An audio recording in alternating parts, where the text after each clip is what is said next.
بسم الله الرحمن الرحيم، والصلاة والسلام على رسول الله وعلى أشرف المرسلين. أما بعد، أيها الجزائريون، السلام عليكم ورحمة الله تعالى وبركاته. في الحقيقة بعد الفيديو اللي درته المرة التالية راهي وصلتني اتصالات كثيرة وقوية جدا، وفيه تساؤلات راني حاب نوضحها لبعض إخواني. أول تساؤل هو كثير من الناس راهم حابين يتبرعوا وجمعوا، بعد ما سمعوا النداء جمعوا أغراض وأمور حابين يبعثوها لغزة. فنقول لهم باللي الآن المعبر راهو مسكر، المنفذ الوحيد العربي الآن اللي نقدروا ندخلوا منه لأهل غزة حاجات هو مسكر عن طريق مصر. الآن المعبر اللي راهو مفتوح هو معبر إيريز على بيت حانون بين الاحتلال وغزة، وهذا مستحيل نقدروا ندعموا منه ولا نديو ولا ندخلوا منه.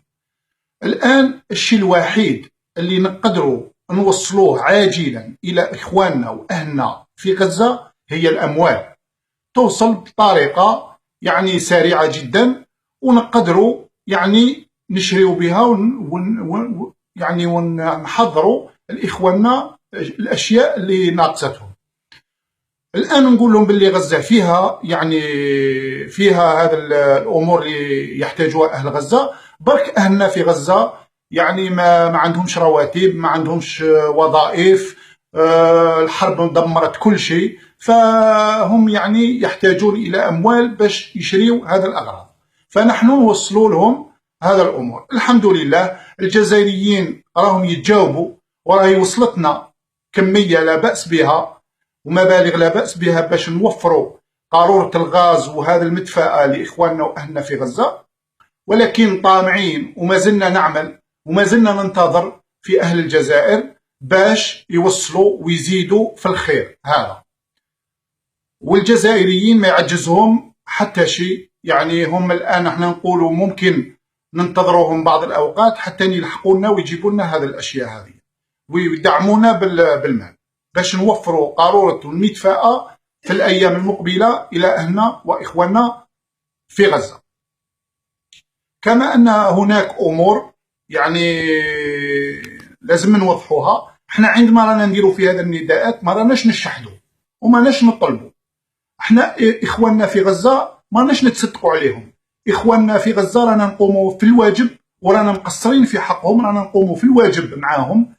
هم الآن يقاتلون ويدافعون عن كرامة الأمة وعز الأمة، لازم وضروري علينا باش ندعموهم ونوقفوا معاهم. إخواننا في غزة أيام الاحتلال الفرنسي للجزائر كانوا دايرين حصالات في المدارس ويقولوا ادفع دولار تقتل فرنسيا. فاليوم احنا لابد نرجعوا لهم هذا الجميل، ولازم هما اليوم راهم يدافعوا على كرامة الأمة، فلا بد نحن أن نقف معهم.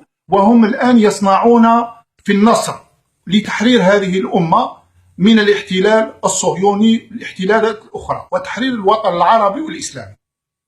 كما نقول للجزائريين باللي الجزائريين داروا صندوق إغاثة فلسطين في الربعينات، والتي أنشأته جمعية العلماء المسلمين في هذا الوقت اللي كنا في واحد الوقت ضيق جدا، وأيام القحط كما يقولوا له الجزائريين عام البون. في هذا الوقت الجزائريين وعلى رأسهم الشيخ البشير الإبراهيمي أسسوا صندوق إغاثة فلسطين، ونحن كنا الجزائريين كنا ناكلوا في الحشيش، وكنا ناكلوا في البوغا، وكنا ناكلوا في النخالة. في هذا الوقت أنشأنا صندوق إغاثة فلسطين وعاوننا إخواننا في فلسطين، وقفنا ضد الاحتلال الصهيوني عن طريق جمعية العلماء المسلمين. الله يرضى عنكم، كونوا في المستوى إخواننا وأهلنا، وهذا واجبنا رغم الشيء اللي رانا مقصرينه، ولكن لابد أن نعمل على ذلك. وبارك الله فيكم. السلام عليكم.